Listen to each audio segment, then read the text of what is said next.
We rolling? Okay. Well, we're definitely rolling. 5, 4, 3, 2. Thank you very much for coming, Aanchal.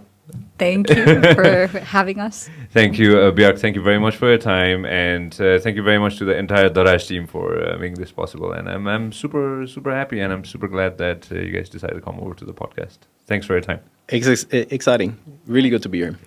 Well, we're talking again. I want to carry forward with the conversation that we're having, and we're talking about the beautiful Pakistan, and we're talking about the fantastic, amazing places that Pakistan has to go ahead and share. That's the tourism aspect. Yeah, that's the tourism aspect.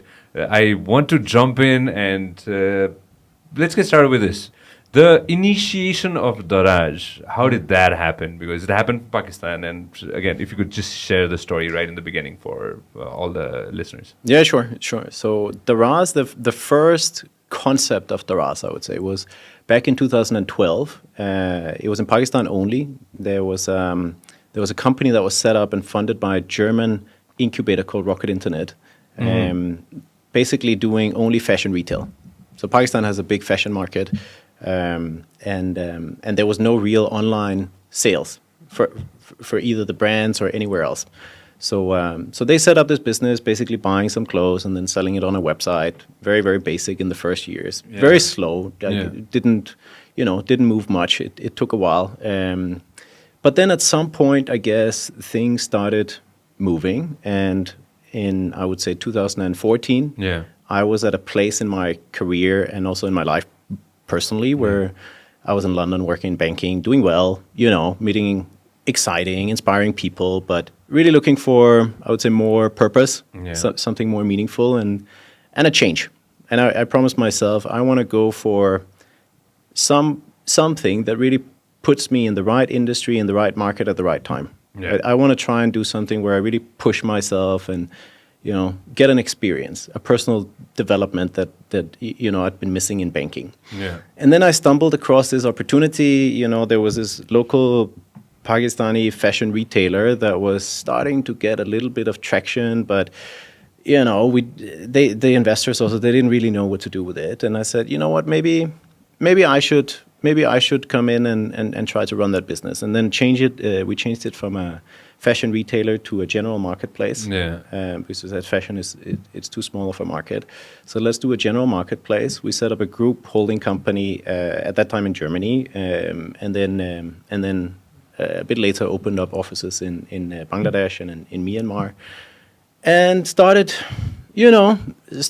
trying to get the business off the ground. And the first year, probably were incredibly tough, but I still saw the opportunity was clear. Like, the market is huge, everybody's getting internet, everybody's getting access to payments, and the middle class is rising, so e-commerce will be there. It was not so much a question of the opportunity. And if you add up all of our markets, it's about a third of an India.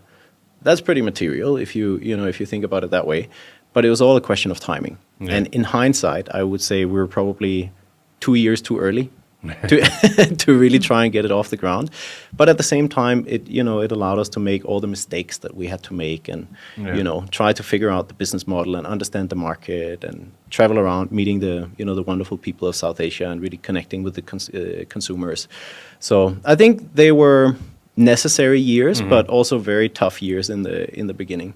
A lot of people, you see, I love jumping back to the roots of any business that has started off, or even individuals, right? So let's go back in time.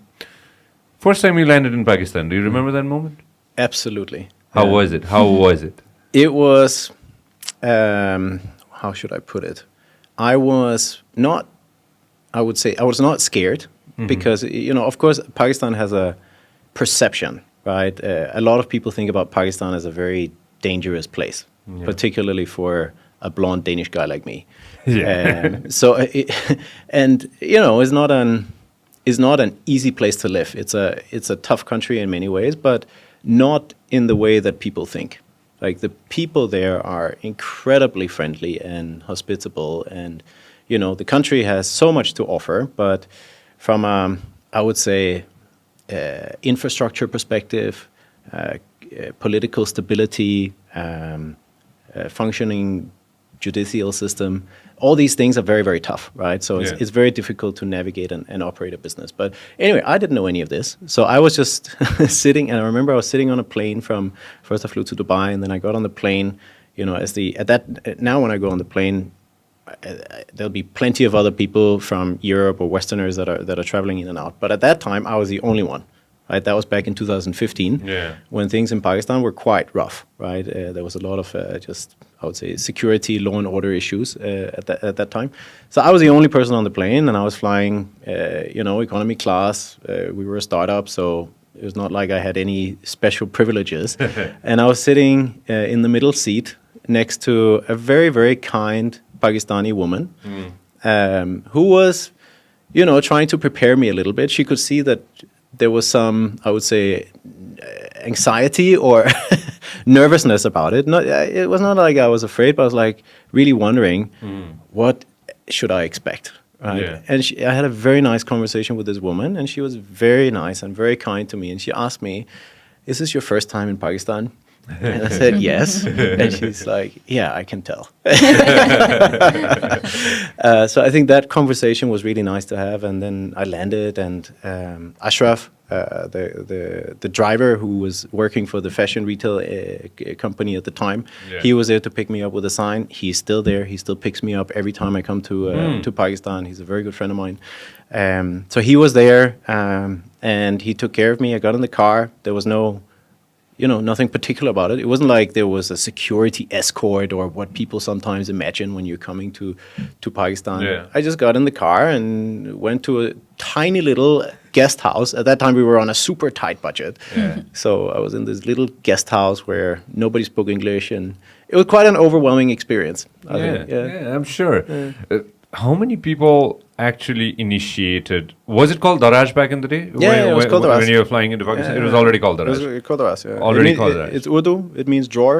I don't know if you know, but basically the Urdu word for drawer is Daraz. So the concept was all the clothes you need for your drawers, you can buy on Daraz. Well, I was explaining. We got Daraz here. Yeah. Daraz is the big cabinet. How many people were in the early startup, called Daraz back in the day, in 2015? Back when I first came there, I don't know, I want to say 40, 50, something like that. 40 to 50 people. Yeah. And now how many people are there in Daraz all around Southeast Asia? We have 3,500 that are permanent employees. Yeah. And then, of course, we have contractors. We have a lot of delivery people, or people that come and work at the warehouse that are more contractual workers. So if you add up all of it at when we're busiest, so usually around November time, 11/11 and the big campaigns, it's almost 10,000. 10,000 people. Yeah. Aanchal, how many people do we have in Nepal with Daraz? Yeah, so off peak is about 750. And then during peak 11/11, like he said, it's about 1,400. 1,400 people. Yeah. Directly, indirectly employed Yes. by Daraz. Yeah. That's a big number. It is a big number. That is a big number. Thinking back, starting off with 50 people with a tiny little warehouse, tiny little business. Did you think it would scale to this size? It was so quick. Let's say 7 years. I think it had to. So for me, this was at that point it was very binary. Yeah. So I knew that this is what we have to do, right? And if we don't do it, then there will be no Daraz. Right, so there was never a middle ground. Like it was not, because kind of just treading waters and just muddling through. Both for me personally, that was not what I wanted. Yeah. But also for the business, for the investors, that was the whole investment philosophy. Yeah. Daraz would become this regional champion. So we had to create that, or there would be no funding and there would be no Daraz. So I don't know I always dreamed of it, right? Yeah. I could always see it, that this is what we try to become, but the probability of what is that, like, is that actually going to happen? Of course, in the beginning, I thought, wow, feels like a long way. Yeah. And then slowly, gradually, we moved closer to it. But tell me something. Scaling a company, right? Since we're on this topic, scaling a business. A lot of people who are listening right now are young entrepreneurs, or entrepreneurs in general who are starting startups, right? Scaling something like Daraz, how difficult was it in Southeast Asia in the beginning phases? And how was it in the beginning first 365 days of it, Yeah. once you landed? Well, in the first 65 days, we were not scaling anything. We were just trying to get some basics in place. Yeah. Right. So I think, but in the end, every year we have to overcome a whole range of challenges, right? Yeah. And that's what it's like being an entrepreneur. So, I think what the most important thing is for young entrepreneurs is you need to be agile, and you need to be able to, you need to identify where is the best use of my time right now. Yeah. And in hindsight, I think I spent way too much time in the first year trying to do everything and trying to get involved in everything, and didn't really fix anything. Micromanage everything. Yeah, micromanaging anything, but not really getting to the bottom of of anything and building something sustainable. So I realized after a while I have to get one thing right at the time, and I spent then 6 months fixing operations, really just working out of the warehouse and just saying, we need to get the logistics to work. Yeah. If that's not efficient and under control, we cannot scale anything. Then customer service, then started with category management, the commercial team, marketing, built the finance functions and all that stuff. So I really went, like, in the beginning, it was department by department and trying to, get through, meet some sales targets. But in the end, at that time, I didn't think about scaling at all. I was like, we just need to get the basics in place. Yeah. Once we have some basics in place and I have a team where I know that they're more or less under control, then we can start pushing for growth. Yeah. That came later. So I think after the first 18 months, we Yeah. started really seeing the business take off, and then things happen fast, right? So, yeah, and then you have different challenges, Yeah, right? And yeah. then it's a whole different. Then it became very quickly became a people problem. Yeah. Right? We just didn't have enough, not talent, because talent there was plenty of, but it was like you had all these kids, young people who were hungry and smart, but they had no kind of guidance or tools to actually do what we had to do. Yeah. And I had to try and teach them, and I tried a couple of times to recruit also from other big companies to say let's try to get in some more senior people. That was very difficult, right? And Yeah. I made so many mistakes also back then, because you think, I know this person is maybe not the smartest, or I know maybe the cultural fit is not perfect, but that person has the experience that we need in the company. Yeah. And I'll never do that again. Never hire based on experience over smartness or culture. I'll definitely ask you that question. Aanchal, when was the first time you heard about? When was the first time you'd heard about Daraz? Heard about? I can't recall, Okay. but the first time I used and ordered something from Daraz was last year when I was here. I think it was almost 2 years ago in December. Yeah. It was still pandemic. There was actually, so it's a good story. We go about it all the time. So I was visiting my parents. They were not doing so well. There's like a street in front of my parents' house where there were kids playing cricket with like really makeshift wooden cricket bats, and they didn't even have a cricket ball. Yeah. So I would see them come and play every single day with those. So I was like, I wonder if there's like anything online that I can order for them. So I ordered them a cricket bat, Nice. wicket, and ball, and I gave it to them. It was priceless to see their expressions. Beautiful. So yeah. Yeah, that was that. Well, again, you directly went ahead and bought it, and that's such a beautiful story. Are you still in touch with the kids? I know that they're still playing there because my mom or dad sends me videos once in a while Yeah. when they're playing. But yeah. That's really beautiful. And again, tell everybody how you got into that. That's the story that we were talking about. Yeah. So I was working for Amazon. I was in Seattle. That's the headquarters. I was working for the Amazon's expansion division. And I was at a point where I had been working there for 5.5 years. There was good career progression growth happening, but there was something in me that was telling me that this can't be it. I just felt like just moving up the corporate ladder was not what I wanted to do.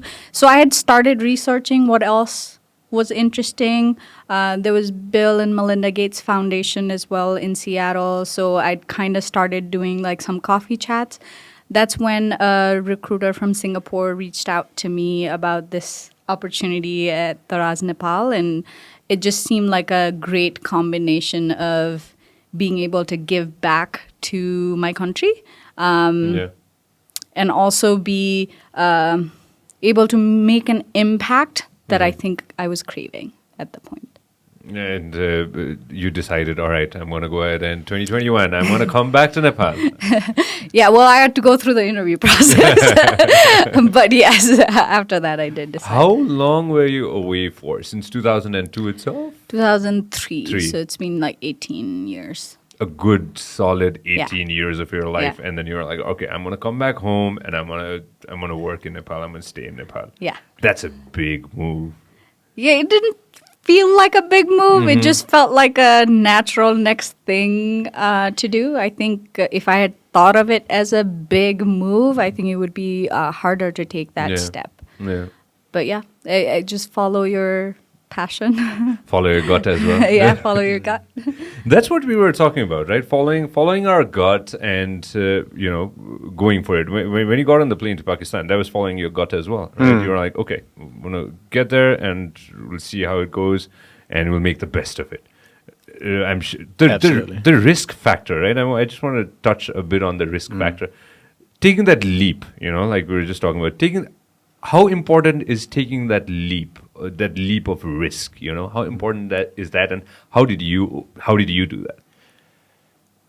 So I'll be honest, right? Yeah. So it's very, very difficult. It's very difficult, particularly when you're in the middle of a career. It becomes even more difficult. Yeah. And if you have family and commitments and all that stuff, it becomes even more difficult, right? So I think often the easiest time is when you're young and you have no commitments, right? So I also really want to encourage everybody to just go for it, just try it, and if it doesn't work, it's also okay, right? Yeah. Nobody's going to blame you for trying.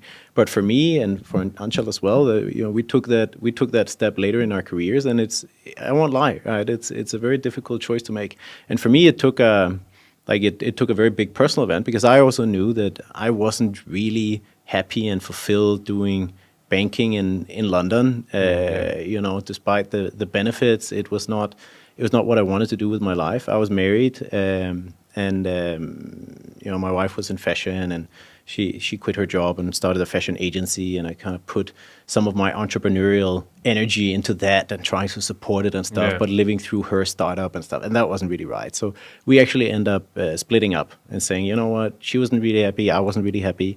And for me, that was probably the trigger, right? That I used to think that, getting separated from my wife, living in London, having a good life on paper, was the worst thing that had ever happened to me. Yeah. And now I think back on it, and I think that's the best thing that ever happened to me. Yeah. Because without that, I wouldn't have taken that step to really go and change my life. Yeah. And the funny thing was that, I went on this personal journey. I started Daraz.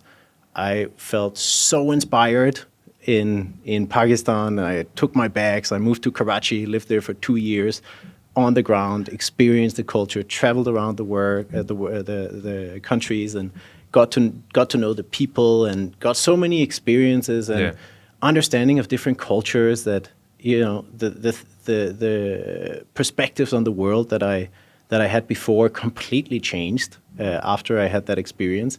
And then the business started actually taking off and making a meaningful difference to millions of people's lives. I felt incredibly inspired. And then I met up with my ex-wife at the time, I think back in, when was that? 2017 probably. Yeah. And she had also been on a personal journey, and we were both in a very different place, and we got back together. And now we're married, and we live in Singapore with 2 kids. You're back together with your ex-wife? Yeah, so we're on our second marriage, right? Wow. Yeah. Good for you. Yeah, and the cool thing was, which I also really wanna emphasize to young people who are starting their career and starting their lives, that when these things happen, often they happen for a reason, right? And we could never have gone through that personal journey together, right? We had to do that separately. So if we hadn't done that, we would not be happily married now with two beautiful kids, right? We had to go through that. And we're here today. Daraz is here today. My kids are here today because we made that brave decision to actually go our separate ways. The easy thing that I think too many people do is they suck it up and they like, okay, maybe that's just how it is, and we can just be unhappy together, but that's probably as good as it gets. I'm really happy that we didn't do that.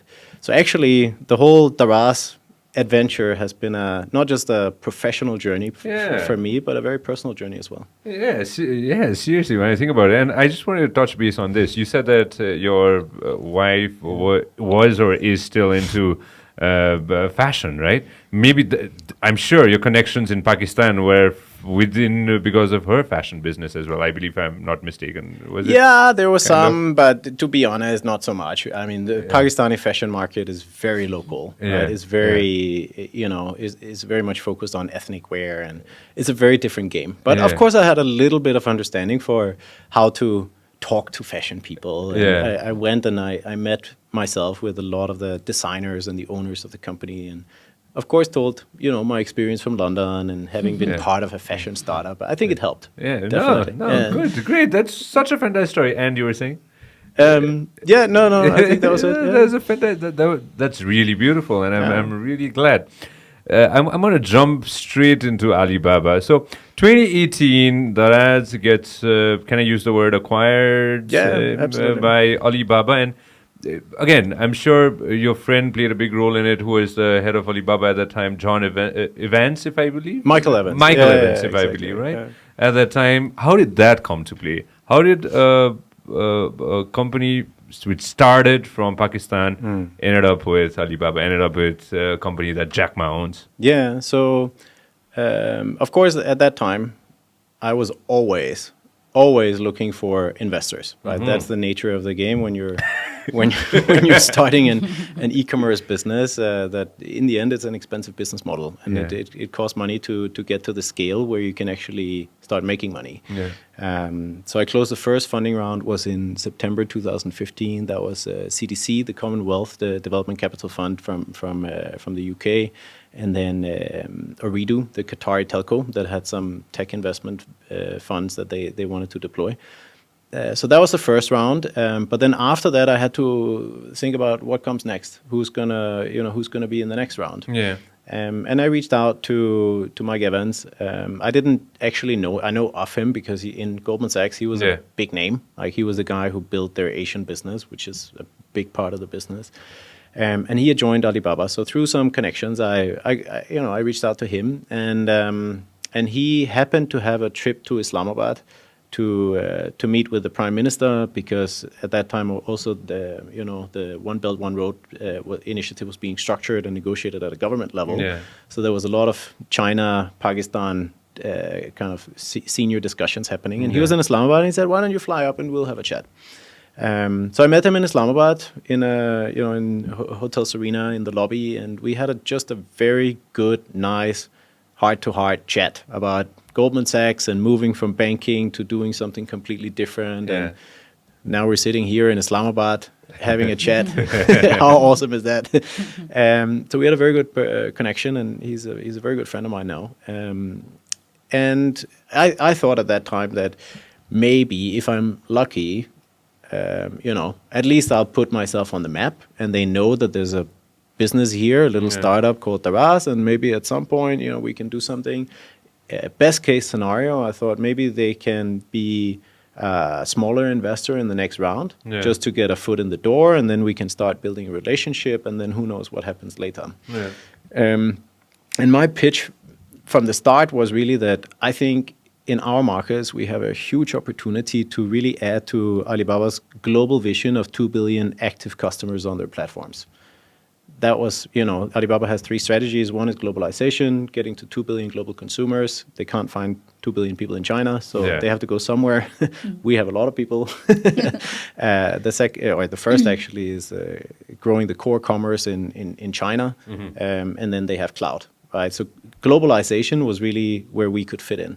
And I said, I can, over the next, call it 8 to 10 years, I can give you 5%. I can give you 100 million active customers.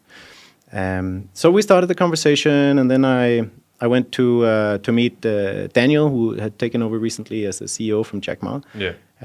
We had a very good meeting, like a really friendly, constructive discussion. He was very interested and took a lot of time to understand the business. And then to my surprise, they came back and actually said, you know what, we like the markets. Yeah. Actually, 3 out of our 5 markets border China, so that's also a nice synergy. Yeah. By that time, Daraz had moved into 2 different countries already. By that time? We had at that time we had actually bought a business in 2016 that put us into Sri Lanka and Nepal. So we had Pakistan, Bangladesh, Myanmar, and then Sri Lanka and Nepal. So had already happened by that time. Already happened. Yeah. By so 2018. Exactly. So we had the whole portfolio. We had the whole portfolio. We had 450, 500 million people in our countries. So they liked the market. They liked the team. They liked our kind of entrepreneurial spirit. They had recently also bought a business in Southeast Asia called Lazada, and had spent about 2 years rebuilding all of the tech for that business. So they saw a lot of synergies to take some of the stuff that they had built for Southeast Asia and put it into Daraz. And I loved that, right? I said, okay, I can get so much value out of that tech. So there was a lot of synergies, and the stars were kind of aligned. And then they came back and said, we want to do this, but we've made some investments in the past as a minority or even a majority investor, but having other investors in the shareholder structure as well. But for this, we actually really want to build the business right from the start. So we want to buy the whole thing. And that was a big surprise, also both to me, but also to our investors, because they were not looking to sell. Things were going quite well, and it was really taking off. So, but Alibaba was quite adamant, and they paid I think a reasonable price or a control premium at the time to take the whole company. So in the end, we only got to do our Series A, and then suddenly Alibaba came in and bought the whole thing in 2018. Yeah, not bad at all. No, it's been quite a journey. So it's been fun. Yeah, from getting on that seat on the economy class between 2 people and now right here. No, that's fantastic. Nepal market. I just want to touch on that.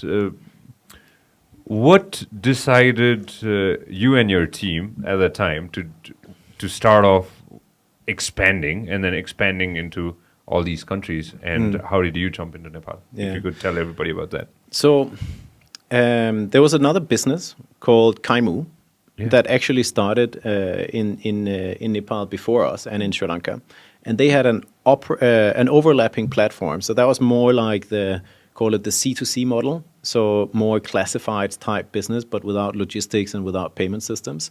And we had more the B2C part, like more the branded part and everything. But as things were evolving, these 2 businesses started just colliding more, and the borders became more and more blurred. So we started competing more. And at some point, they also didn't have the funds that we had. We'd managed to secure the first round, and were quite in a good position, I think, at that time. And they were struggling a bit. So we actually bought that business. Primarily, actually, at the time, I'll be honest, it was because we thought that if we take out a competitor and consolidate in our 2 biggest markets, Pakistan and Bangladesh, that's a good thing, and it'll move us forward quite quickly, and will dominate the market, which was a good thing at that time. But then the cherry on the cake was we got Sri Lanka and Nepal, and I had to figure out what do we do with these 2 markets, and went to see them, and I absolutely loved both the culture, the people, and also the market opportunity. I think really the opportunity that we have in a country like Nepal is amazing. People are so entrepreneurial.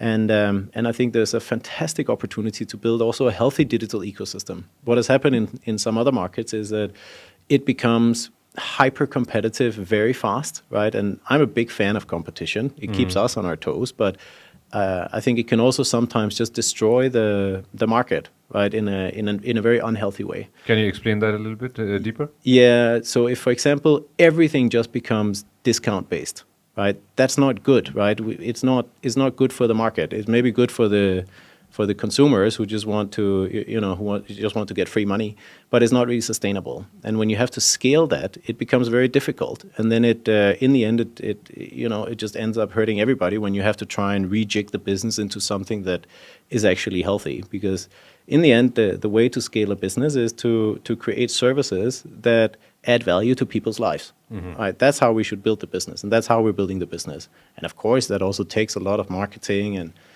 we still give out a lot of vouchers to try and get people to try the app for the first time. But it has to happen in a healthy way. I'm a big believer in that. Digitization in Nepal, what do you think of that, Aanchal? Like, what's your perspective in that in 2022? And where do you think we stand at the moment in global scenario? Yeah, I think Nepali people are really quick to adopt. So, for example, one of the things that I've noticed is there's PhonePe QR codes in literally any shop that you go to.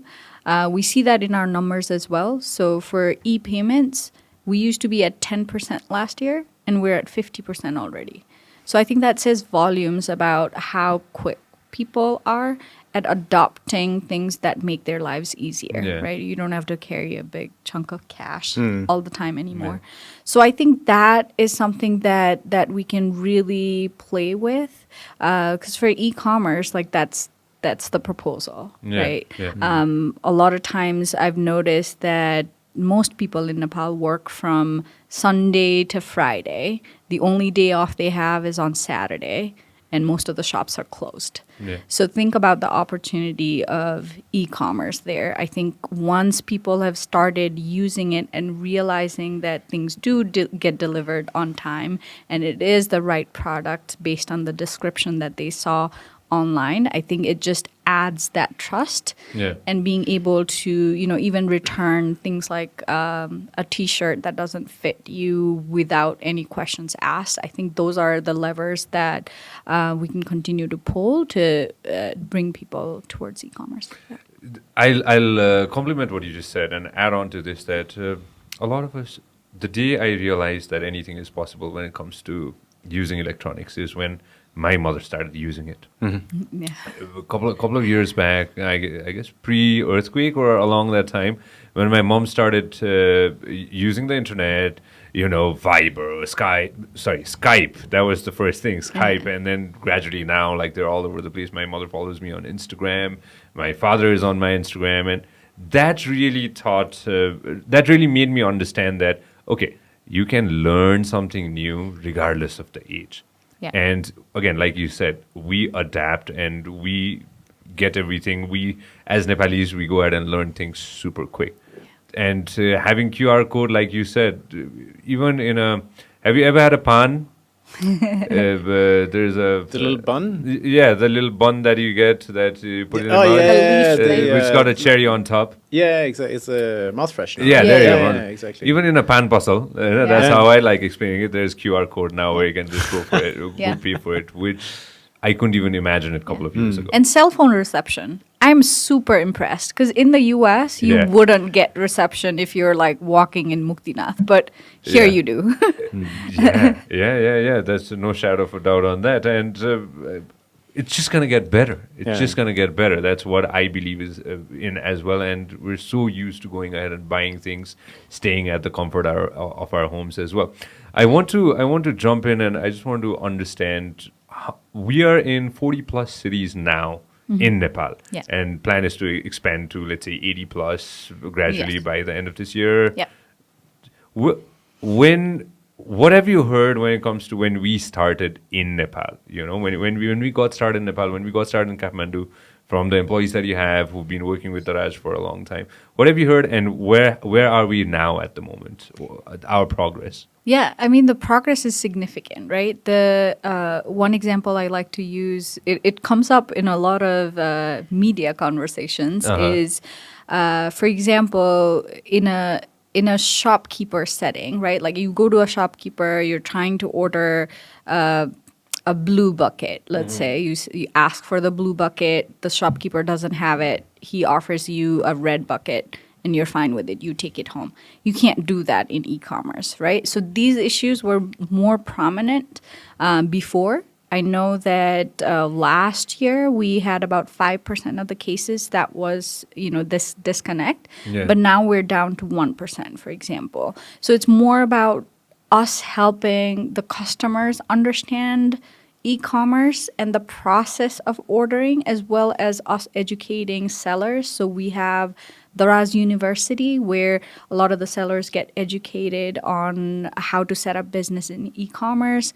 We also have Sahayatri program and Sarathi program that's more geared towards new sellers who want to set up shop with us. They get 0% commission for the first 3 months so that they can really ramp their business. We'll do their picture taking of their products, will help them set up a detail page that is close to the product itself so that it's reflective enough for the customers to read and then order from that. And then from the customer's perspective, it's more about just being aware of how to check, like once I've ordered, how do I know when it's going to be delivered? Like how do you navigate through that app? And we still get a lot of inquiries to our customer service teams on things like that we continue to build as well. Yeah. No, that's great. I wanted to ask you, in the beginning, when you got started, getting sellers to go ahead and adapt to the system, coming in and starting to sell in the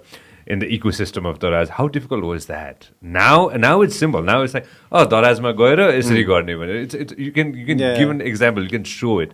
When there were not any examples, how difficult was it back in the day? It was impossible. Like it was literally impossible. And I can tell you that in the first years, they didn't. Right? It was manual. It would be like our key account managers would call them and say, "Hey, you have an order. We're coming to pick it up. I'm gonna go into your account and click process order." Yeah. And then somebody would go and pick it up. We would bring it to our warehouse, pack it for them, print the airway bill, and do everything. So it's almost like the seller didn't even know that he was selling online. Because he just gets like we would literally do everything, and we tried for a while. It was a big battle to really train the sellers, train them and push them, and and everything. And it was moving very, very slowly because, of course, right? People, if you can get somebody to do everything for you, like why should I start now doing everything myself? But at some point it just became unsustainable because we were growing and we just didn't have enough people to do all that stuff. And in the end, it was starting to hurt the customer experience as well because it's not efficient. It takes too much time. So at some point we just had to cut it off. And I remember, for example, when we did it in Bangladesh, I think we lost probably 40% of our sellers, our active sellers on the platform in overnight. Because we just said, there will be no more support. You have to now use the systems. We've spent a year trying to provide training and giving you support and all that stuff and incentives and discounts and all that to try and get you to use the systems. If you're not using them now, like we cannot help you anymore. Right? We just had to stop. And then I think over 3 months they all came back, right? but it was it was a difficult decision. So you can only get so far with actually trying to encourage people to do it. No, you want to add on this? Yeah, I just wanted to share. So I think it's interesting for me coming from Amazon US to this side of the world, because in the US, for example, there's actually third-party companies who help you set up business at Amazon. Yeah, I've heard about that. You can outsource your whole e-commerce business. So I know that eventually down the road, that's where happen. Probably... And if there's somebody out there listening who wants to do this, go for it. Start that business. We would love for somebody to come and set up that business, right? That's a big, and in China as well, these are enormous companies that are just basically operating the e-commerce platforms on behalf of brands and sellers. Yeah, because they don't have the expertise. Even adding to this, I was reading about this, that Amazon doesn't even have its own cars. Like it outsources the cars and uses completely different logistic systems as well in some cases too. Yeah. And again, that's when you think about it, that's going to be a win-win situation for the rest down the road once they show up. Tell me a little bit about Amazon. Just getting the gist of this, if it's completely okay with you as well, right? Amazon is one of the biggest companies in the planet. Yeah. In the planet, right? Making the switch, of course, we talked about that earlier. Making people understand that this is the way, this is the future, right? Again, this is South Asia's perspective. I'll jump into that. What was Amazon's perspective when Amazon got started and what Amazon is today, right? What was their thought process of like, okay, we're going to go ahead and this is going to be the future. Yeah. While you were working there, what was the thought process, if you can talk about it? Yeah, I mean, initially when they started, I don't think they knew where they were heading either. I think it's easier for us to know, okay, give an example. If the developed countries e-commerce is here, we're probably heading that direction. I think it's easier for us to know, but I don't think Amazon really knew that this would be the scale they would be at, because they actually started off as books. Yeah. So all they did was books, and then slowly it expanded from one thing to another. And honestly, when I worked at Amazon, I didn't even know all the things that would get launched on a daily basis. Yeah. I would find out about something like Amazon Go. Are you familiar with it? So Amazon, I know the Prime.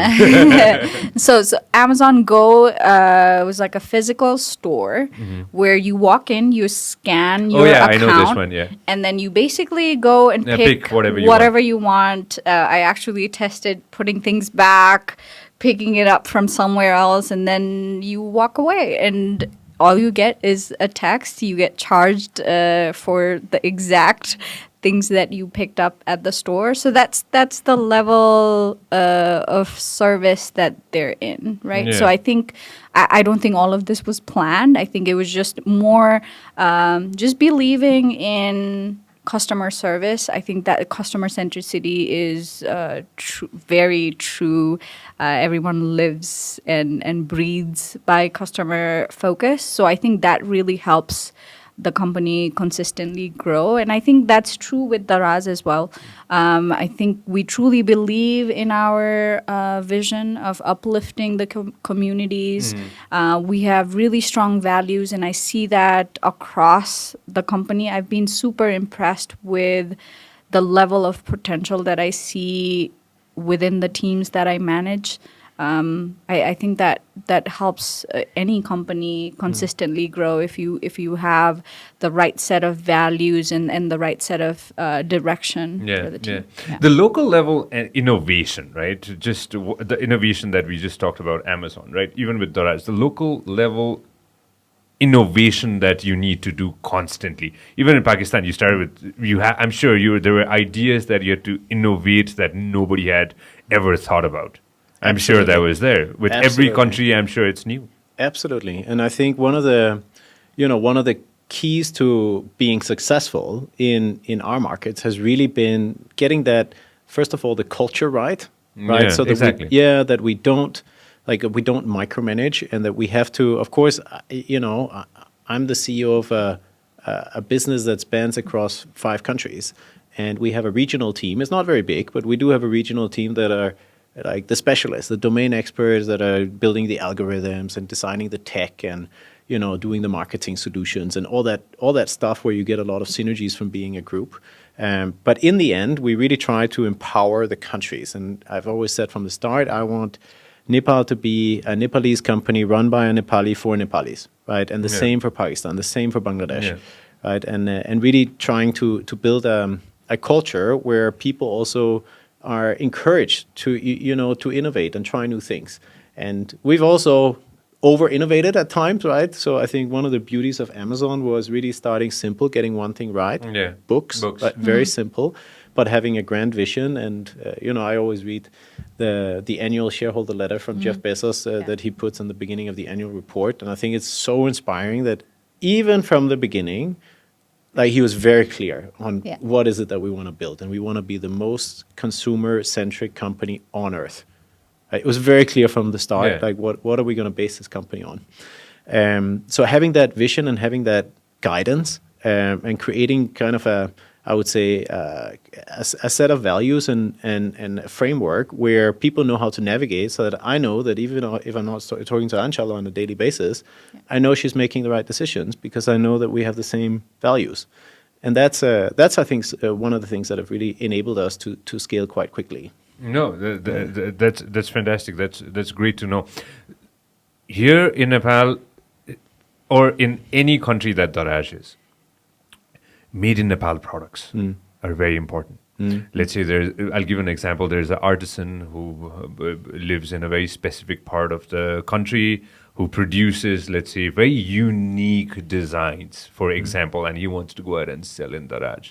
Or let's say there is somebody in Bangladesh or somebody in Sri Lanka or somebody in Pakistan, maybe down the road when you scale up in India, let's say, for example, or any country, let's say, right? How will you be able to go ahead and cater to that individual who might not be tech savvy?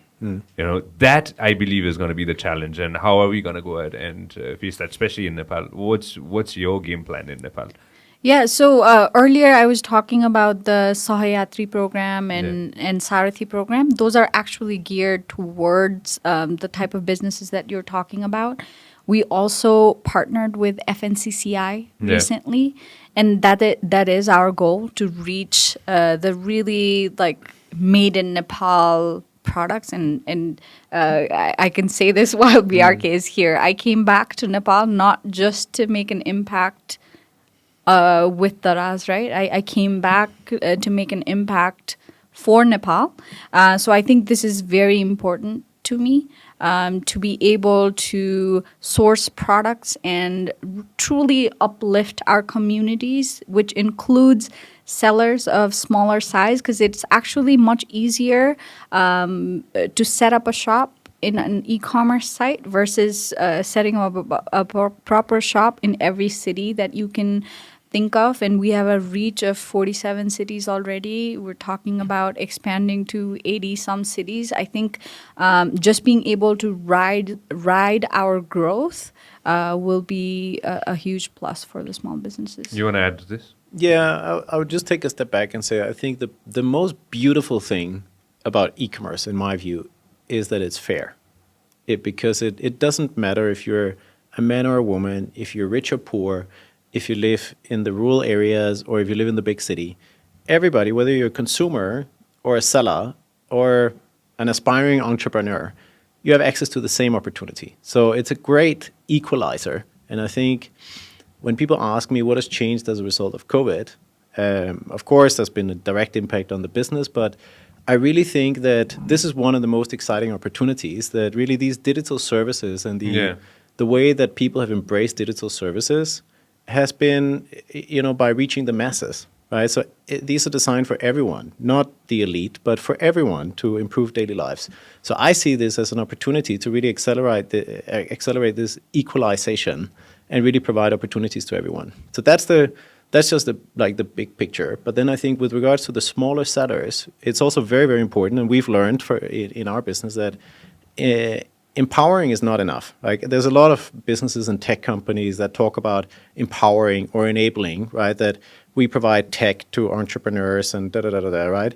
And that's all great, right? But you need to empower and educate. That's our kind of philosophy. That Exactly. if we don't provide the education part, it doesn't matter, right? If you give an app to somebody in a village and they don't know how to use it, or maybe they're not literate, what use is it, right? It doesn't make any sense, right? So we focus a lot on the education piece.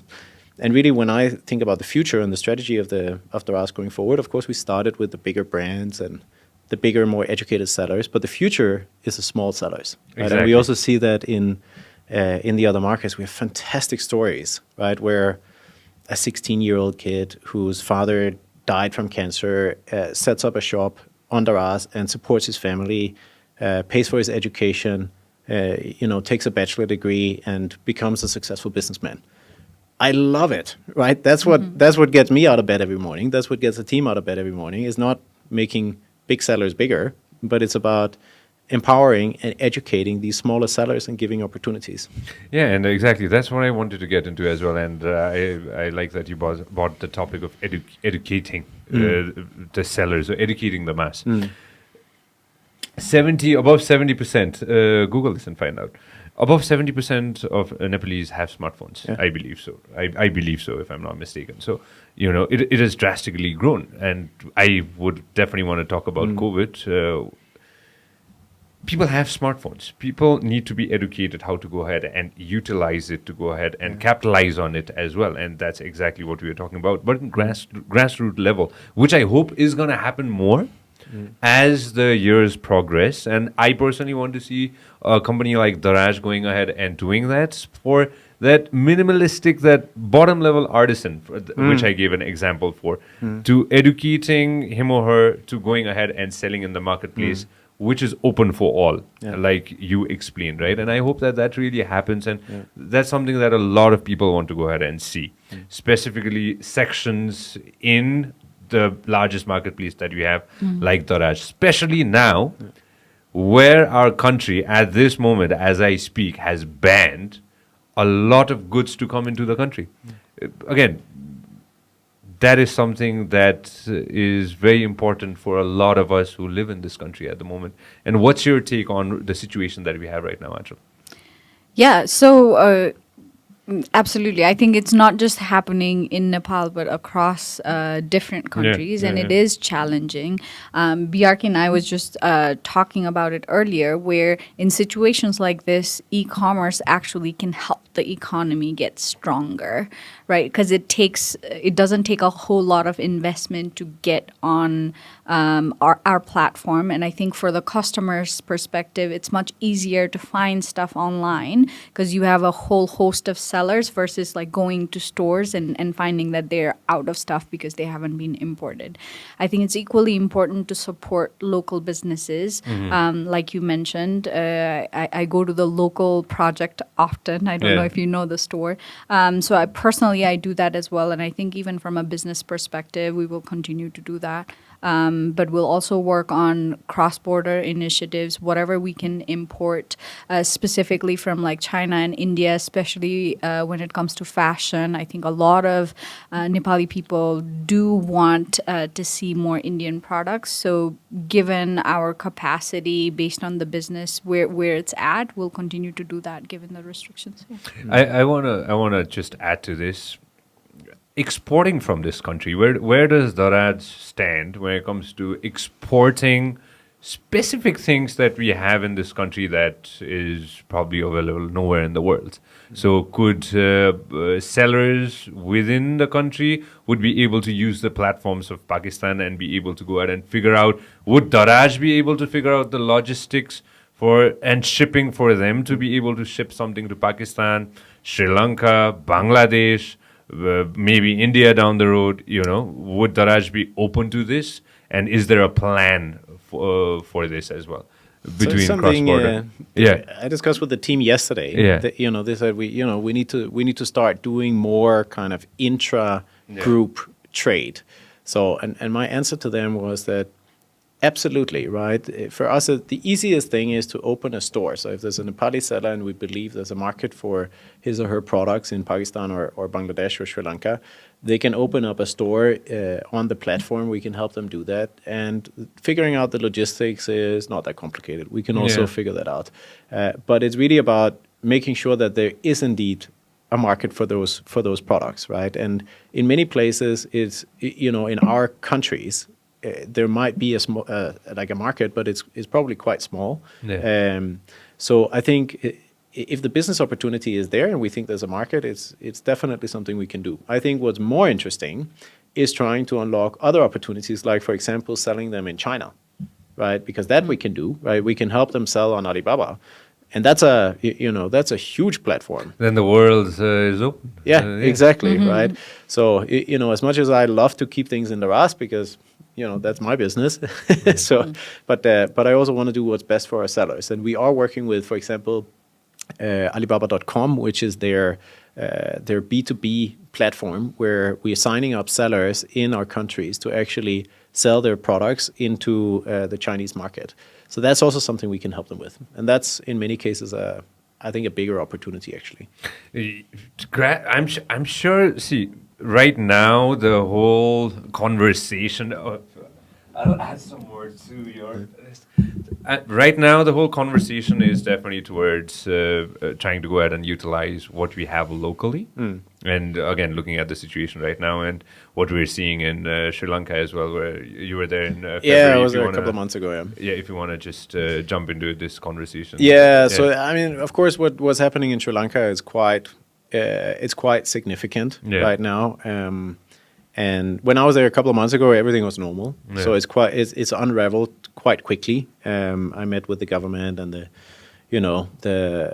state bank and everything, and everybody was aware that this is coming. But at that time, even back in February, everybody was quite confident that we would find a solution. And now, it's pretty serious, right? There's 13-hour power cuts, and the telcos, they just don't have diesel to power their generators, which Yeah. means that for a big part of the day and for a big part of the country, there's just no data coverage, right? You cannot use the internet, so it feels pretty serious. But I'm also confident. I mean, other countries have gone through this before. There's active discussions with the IMF, so a solution will be structured. For me, it's more a question of time. I just Yeah. hope it happens quickly and doesn't take. How many a year. how many employees are there in Sri Lanka? How We have big about is the Sri Lankan 400, 400. Yeah. team? 400, Yeah. and I believe 22 million is the The population. population of Sri Lanka.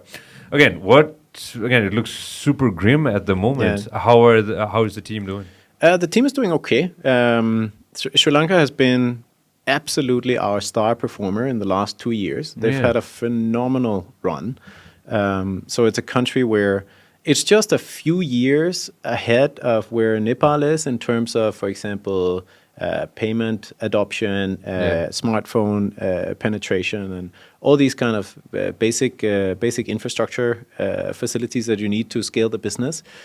And that's just worked, right? It's just been a super strong market for us. So I think we also have a little bit of buffer because the country has done so well that even if we're going into a tough 6 months, we'll be fine, right? And the team also knows that. And that's in a time like this, it's also a good time to have a strong strategic shareholder, right? That they know that it's not like we're going to run out of cash, right? We will be fine, and we will take care of our employees. So they know that we're doing that. We're also doing exceptional things to make sure that they get by because, price inflation is crazy. It's high everywhere, but in Sri Lanka in particular, it's been really, really bad. So we're trying to help out our employees. They're doing okay.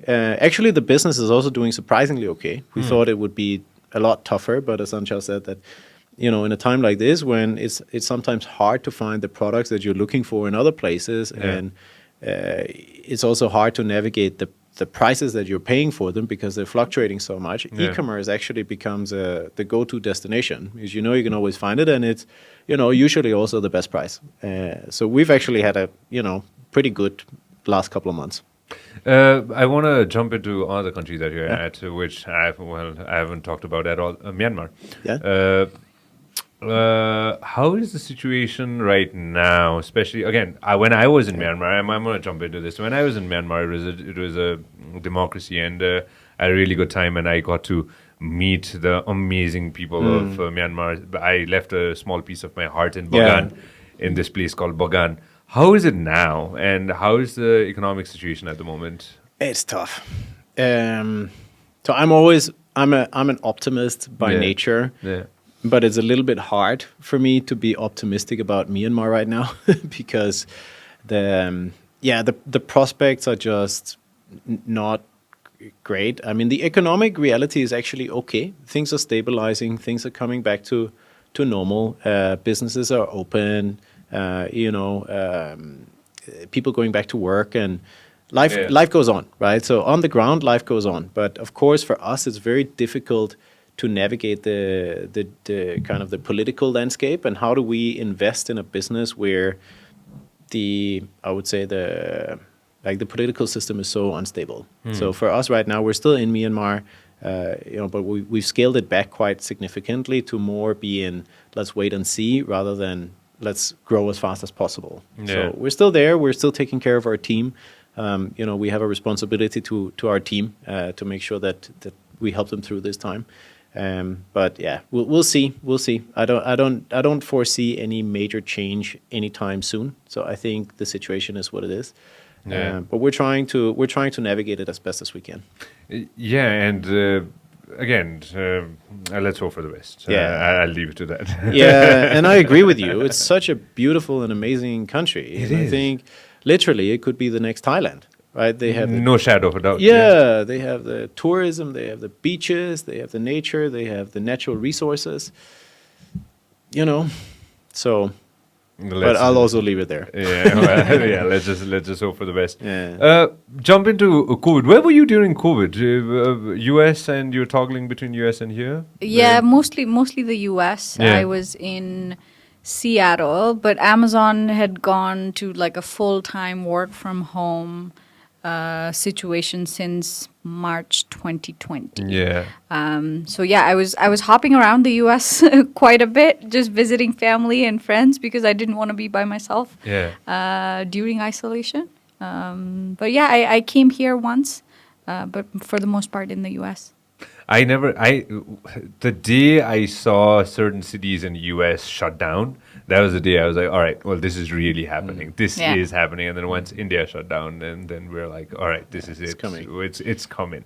Never imagined it. I don't want to use the word, but why the heck not? I'll use it.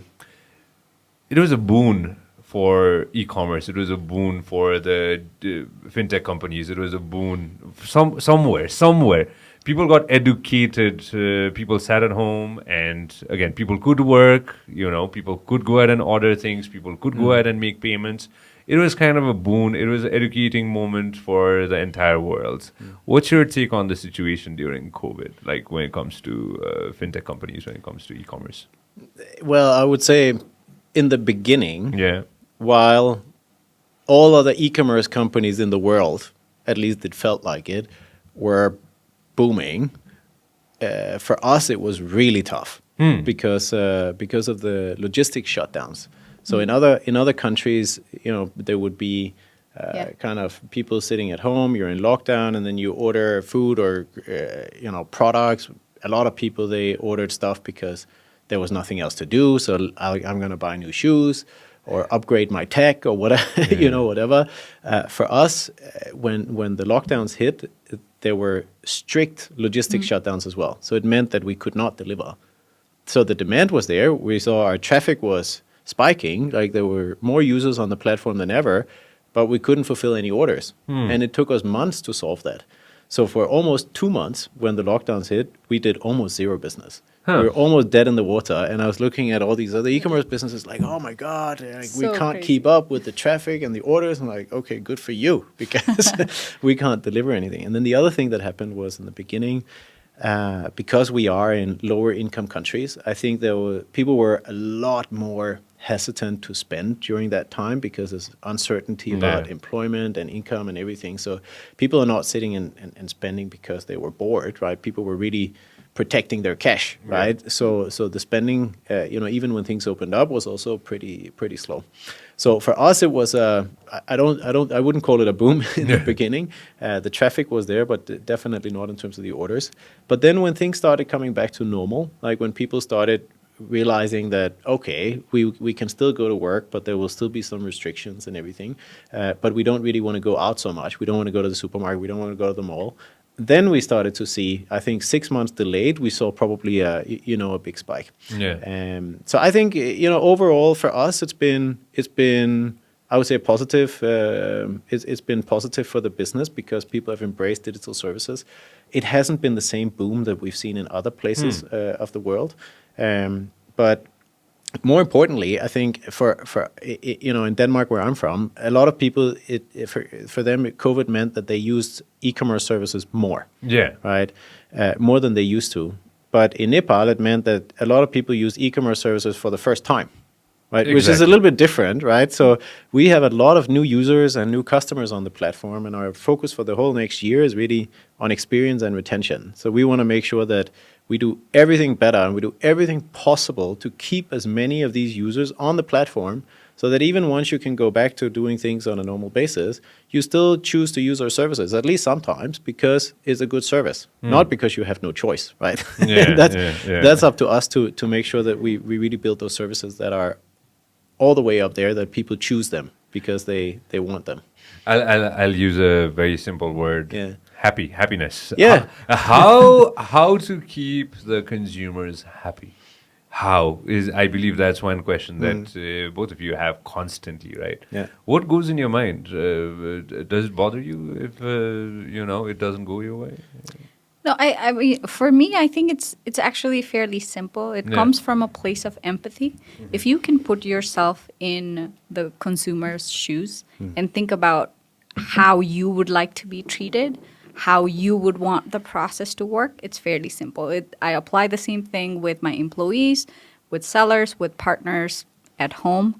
I think that is the only way I know in terms of how to think of happiness. Yeah, absolutely. And I think, like, in the end, of course, the service has to be good, right? And we need to keep doing better, right, than the year before. We need to always do much better, deliver faster, have better assortment, have better navigation, have a better app, have better customer service. So, that's the full focus for this entire year, to just upgrade everything. But I also think, to Anchal's point, that this point about making it personal is incredibly important, right? And that's really what we're pushing with the team now, that we've been so focused on just managing the growth, right, that we need to also start really connecting more on a personal level with our customers. And right? what's the plan for that? So, for example, we discussed that one thing that the team I love has done in Bangladesh is that for the last 2 years, the whole management team, they take, I think, 3 or 4 weekends out, and then they travel all over the country. They split up in smaller groups, and then they invite customers, and they say, come and have lunch. We'll pay for lunch. It's good customers, also customers that have had a bad experience, people that we... that maybe haven't shopped yet. And then they have a big lunch and a conversation, and they talk to people and hear them out, right? And I think that just creates a fantastic just connection. And I've never had an experience with a customer, even when they were unhappy, if I truly care about them. And I get emails probably once a week, some customer who says, hey, my package was late, or I got the wrong product, and your customer service guy didn't listen to me properly. He didn't solve my problem. And I've never once had an experience with a customer who didn't turn out to actually be friendly and, I think, a loyal customer of Daraz, as long as you actually hear them out and you show them we take it very, very seriously and we really care, and we're going to take action on the things that you're telling me, and we're going to implement it, right? Then everybody says, good, I'm happy, thanks, right? That's great. See you next time. So I really think this personal connection and just making sure you really take the time and show people that you care, which we truly do, right? For me, you asked me, does it bother you? Of course it bothers me. Like, I want a brand that is loved, right? That's the goal, and we won't stop until everybody is happy. Please. Yeah, I'll just add to what he shared about Bangladesh's example on what are the things that we're actually doing in Daraz, Nepal as well. So it's all about getting closer to the customer and listening to what the customers have to say. So the leadership team actually did, I think it was 4 days total of operations immersion, where they went from really inbounding packages that's coming from sellers, scanning those packages, really looking at our systems, really understanding like what are the challenges that the sellers face, right? Because they're also our customers. And then we went on deliveries with our heroes to our customers to really identify like what are the pain points that even our heroes have, or what are the customers asking for, right? For example, like if we only have delivery windows during office hours, if you're in the office every day, then you don't have delivery windows that work for you. So identifying things like that, I think, becomes much easier when you're part of the process that connects to the customers. We're also doing leaders on the ground. So that's more us leaders as well as manager levels sitting in on customer service calls to really see what are the customers saying. We're doing that on a weekly basis now. Okay. So yeah, I think just getting closer and closer to customers, and he shared this great initiative that Bangladesh started that we definitely want to implement in Nepal as well.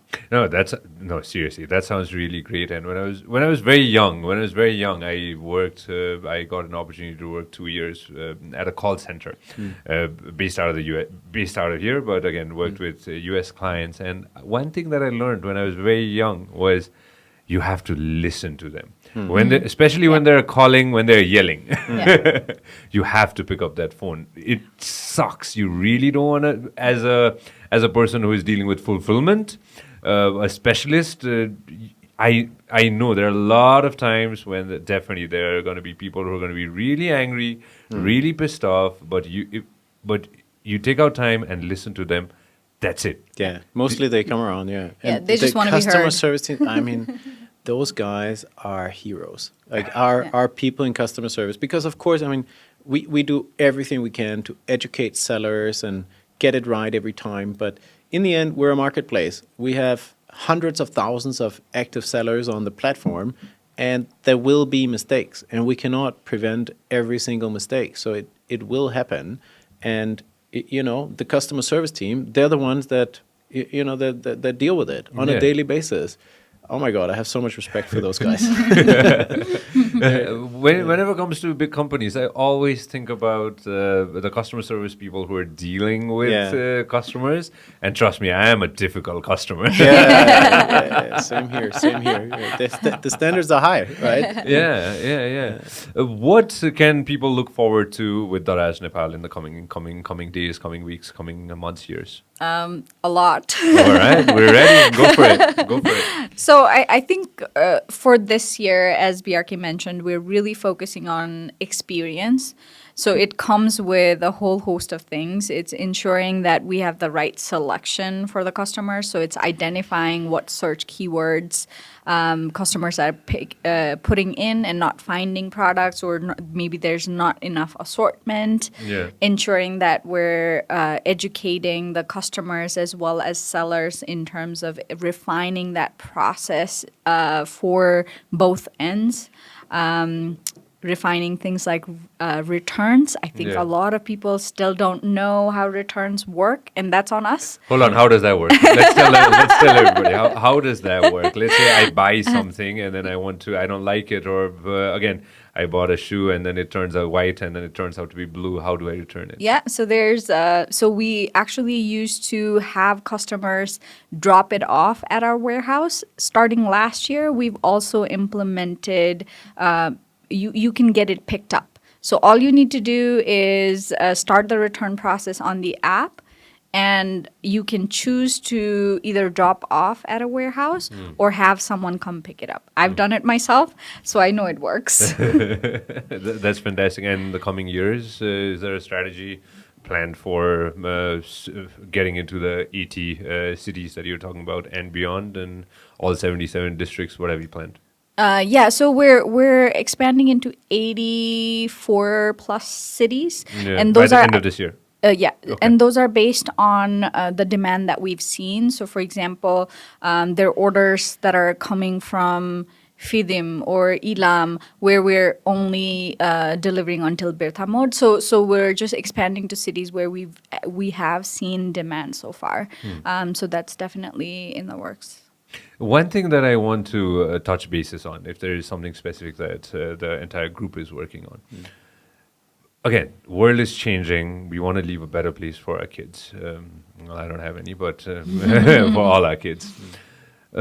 Using sustainable material. That is, again, this is about 3 days ago when one of my friends received a package right in front of me and opened the package. And again, there are layers and layers of packaging, plastic packaging that's being used, right? There are certain times when I open a package or somebody opens a package, I see things that, why is it packaged in such a way? Maybe you didn't need to package it in such a way. Yeah. Right? It's something that bothers me, to tell you the truth. Are we working on a strategy where we reduce that? Absolutely. So sustainability has different components. The Yeah. packaging is one, Yeah. right? So let's talk about that one. Yeah. And it's always like we're doing a lot of things on the packaging side. But for me, and I've learned this from my son, who's 5. He comes home and he tells me, Dad, first we need to reduce, then we need to reuse, and then we need to recycle, right? And I tell the team always, because it's very easy to get into the kind of the recycling part, right? But first we need to reduce, right? Yeah. That, and you're absolutely right. And that Amazon has been a great leader, I think, in that, to really make sure that you never use more packaging than you need, Yeah. right? You don't need to reinvent the wheel and come up with all kinds of cool, sustainable materials. In the first place, you just need to not use more than you need, right? So that's our number one priority. We're working very, very hard on that. I don't know if it was the RAS package you were referring to. If it was, then we're going to improve it. But that's definitely the top priority. The second thing is looking at the different types of materials that we're using.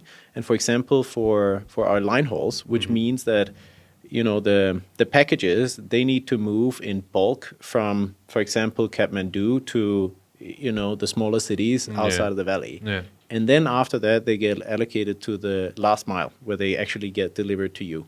So the way that we move them between the cities also is a huge component, Of right, course. of the logistics and of the packaging. So for those moves, we started using actually in Bangladesh. I think also here the jeans material. Did you start using that? Not yet. Not yet. Okay. We should, right? No, what Because is this? What is this story? we came up with it in Bangladesh because they have so much denim Yeah. production, right? So there's a lot of leftover denim product. So instead of using other kind of plastic-based materials we call them master bags, where we put in maybe 500 smaller packages into one bigger package, and then we load it onto a truck and drive it to the city where it needs to go. Yeah, so we Yeah. do have the sustainable The bags, but I don't know if it's jeans or I think it's a another different- fabric. It's another fabric, yeah. But Bangladesh, they said, let's use the jeans because we can use that. We can use them maybe 500 times. They're very, very durable, and Yeah. it's much more Yeah. sustainable than other products. So we started. That's the reuse, Yeah. really trying to reuse the materials that we can and use them over and over and over again. And then there's the recycling part. So on all of our plastic flyers, they're now built on kind of recycled plastic, and we're trying to work with the manufacturers to come up with better solutions. We've looked at jute. We've looked at all kinds of things. So we're also looking at how to manage that. But you're right. In the first place, it's about reducing and not using more material than we need. No doubt on that. And I'm glad that the team is thinking about it, because in a country like ours, where I love extensively traveling, and again, there's so many places which are still untouched. A couple of weeks ago, I had friends from WWF come over, and we're talking about 30-40% of, just double check this, of our country is still, it's still jungle, it's still mountains, it's still untouched. And when we see packaging, and when we see plastic, and when we see wrappers or things, again, I'm jumping into something else, but when we see that, again, why is it here is the question.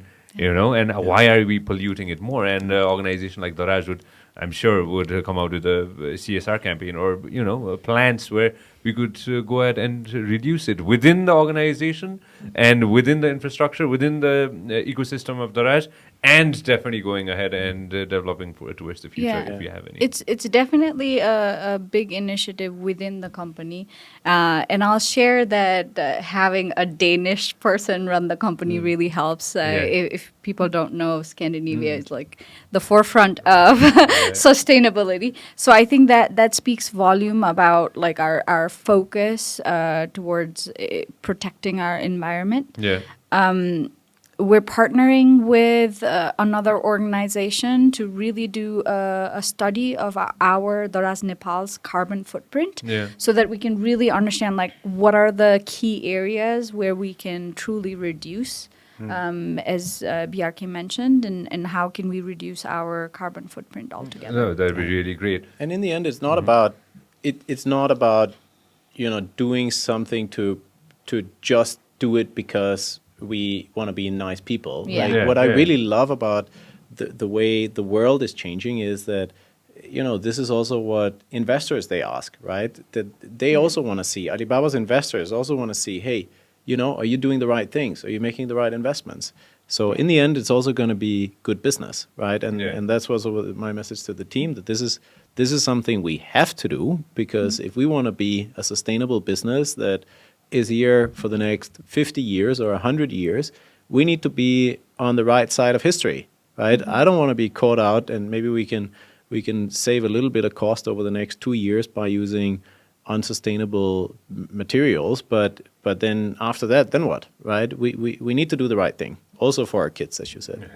Well, yeah, for sure. What's the future plan? Any other countries that you're working on that you want to expand on, which I'm sure you are? Well, what are you looking at? Other countries? Terms? Not other countries. Yeah. I think we have so much potential in our countries, and we have a huge user base now. We have across all of our platforms, we have about 40 million active users on a monthly basis, and that's about 40% of the internet population, if you look at all markets. But the adoption is still relatively low. And if you look at e-commerce as a share of the total retail market, it's still maybe 1%. And we need to get that to 10%. And it will. I mean, it's because of convenience and the service that we provide. So it will get to the 10% over the next, I don't know, maybe it takes 5 years, 20, maybe 30, it takes maybe it takes 10 years. It depends on a lot of different things. So that's where we need to focus. And also with regards to business model, there's a lot of people that talk about super apps and all kinds of cool things, and of course, we want to do new things, and we need to innovate, and we need to stay also relevant particularly to the younger generations. So we're focusing this year a lot on live commerce, right? That's what the market wants. That's what young people want. They want video content. They want to connect, not just with an image and some text, but in a more real environment. So we're doing a lot of things to innovate, but we're really trying to stay true to the core commerce and really building good experience for customers, good experience for sellers, and building a solid marketplace with all the right product and tech solutions and services that you need to grow that. And then we'll keep focus on growing our logistics business, which is also a huge priority for us and an enabler for the rest of the ecosystem. And then the payments infrastructure is also a cornerstone. And then we're starting to look at financial services to just try to provide more financial opportunities to our customers. Can you explain that a little bit? So, for example, we started in Sri Lanka now to do our buy now, pay later solution. So in our countries, as Aanchal said, that a lot of people, they actually have a digital payment system now. Maybe they don't have a bank account or a debit card, but at least they have a wallet. Right? Most people have that. And that wasn't... We're talking about phone period. Yeah, exactly. And that wasn't the case just 2 years ago, 3 years ago, right? It wasn't the case. But now they have that. But what they don't have is access to credit, right? And very, very few people, maybe 1%, have a credit card. So what we can do, what we started doing, is to just look at the history, because we know our customers. We know who are the good customers that come back again and again. And then we say, you can choose now to pay a third up front, and then pay a third after 30 days and a third after 60 days. Oh, EMI system. Yeah, it's an EMI system, but right now we do it interest free. So we just say, because we trust our customers, we know that you will pay this. Hold on, no. What did I hear? What did I just hear? No interest? Yeah, exactly. So because in the end, it's also a service to the sellers that we unlock a market for them. Interesting. And they pay a commission for the service, and that's the business model that we've built in Sri Lanka. And that's working super well, right? Because we have the data. We can also look at our platform. We can whitelist the users that we think these are the good customers that we trust. So we want to give this option to them, but we don't want to give it to everybody else. So these kind of solutions, I think, are very, very important for us to really unlock the market potential. And do you think we can roll this in Nepal too? Absolutely. I think so. Yeah, Absolutely. why not? Why not? Yeah. Everybody loves the word credit. And especially interest-free. When it comes to logistics, right? What else are we doing that's going to make everybody's lives easier here? Is there anything specific that you're going to roll out in the near future? So yeah, I mean, we're working on a lot of initiatives. So we're consistently working towards delivering faster, right? Exactly. That's what I was trying to get. I think our current window for the most part is between 3 to 5 days. Yeah. But we also have Daraz Express where we do same day deliveries. We're going to continue to expand on that. I think we already talked about expanding to new cities. We're also looking into, from a sustainability and environmental conscious perspective, we're looking into EVs in terms of what we can use for delivery vehicles, whether it's electric bikes or electric cars and things like that. Yeah.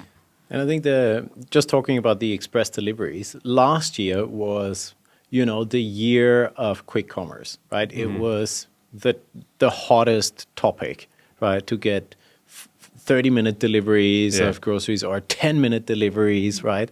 And I think really of course it's, there's a convenience, there's also a wow factor the first time you use it.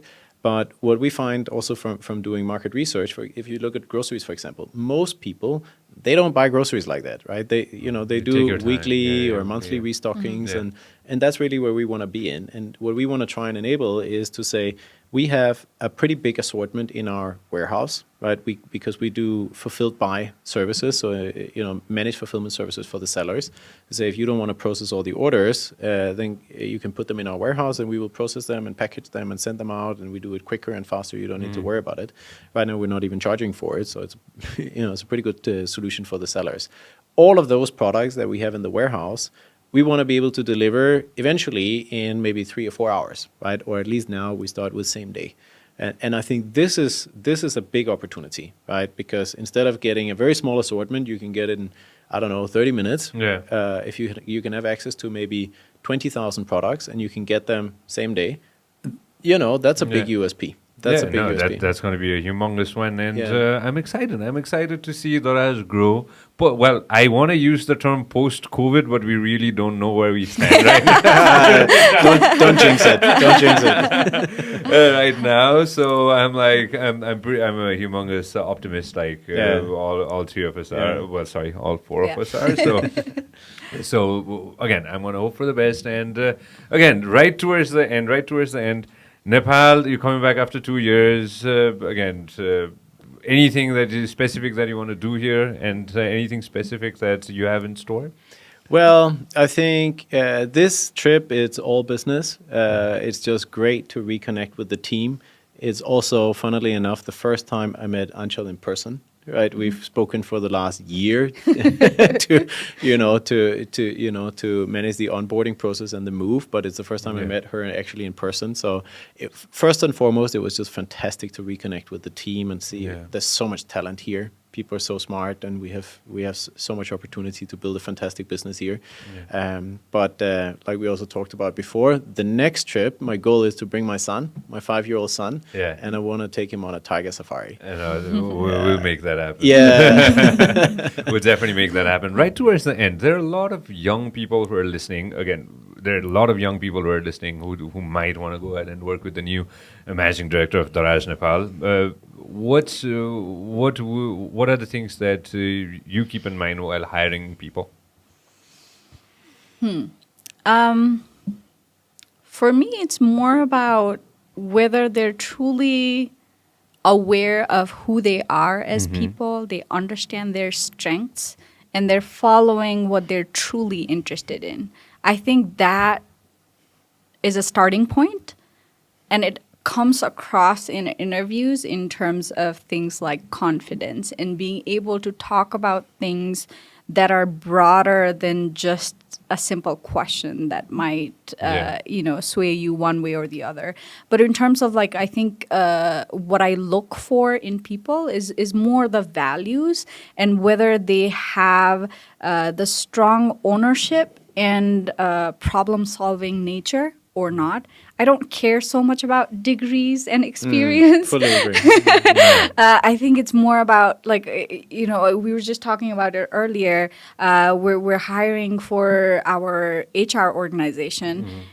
And I don't care if you have an HR background. I actually care about whether you have project management skills to deliver the projects that we're running for human resources. So Yeah. that's what I look for, and that's my vision for hiring. And anything specific you want to say to all the users of Daraz Nepal? Thank you so much for your business.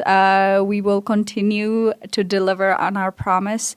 Appreciate your patience as we're working through some of the challenges that you've probably faced and some of the challenges that we talked about in Yeah. terms of working on customer education and seller education as well. No, that's fantastic. And Bjarke, anything that you want to add to all the friends in Nepal who are watching us, listening to us right now, and around the world as well? Around the world. Yeah. I mean, specifically to people in Nepal, I just wanna say that, you know, I always feel so welcome in this country. It's one of my favorite countries to visit.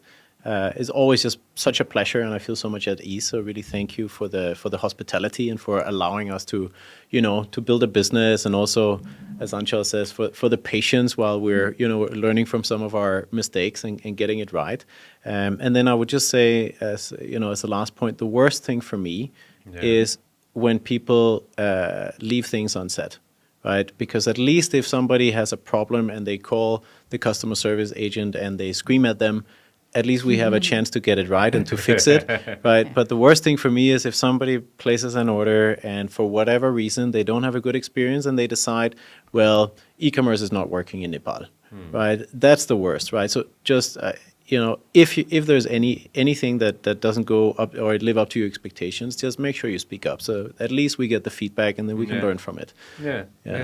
Perfect. Very well put. And for me personally, and I was talking to my team as well, and we'd love to see a complete Made in Nepal section in the Raj Marketplace where we'll get it done. Soon. You know. Yeah. Again, like I said, I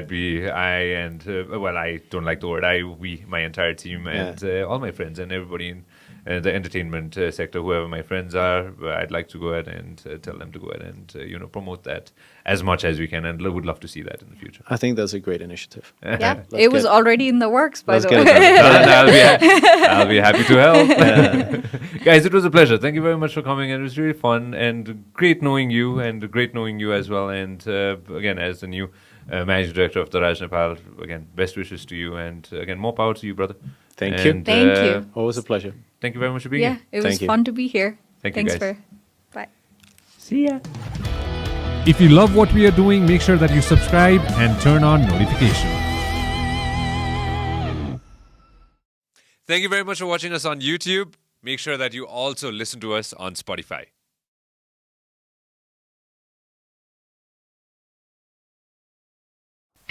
This program is brought to you by Vyas Studios.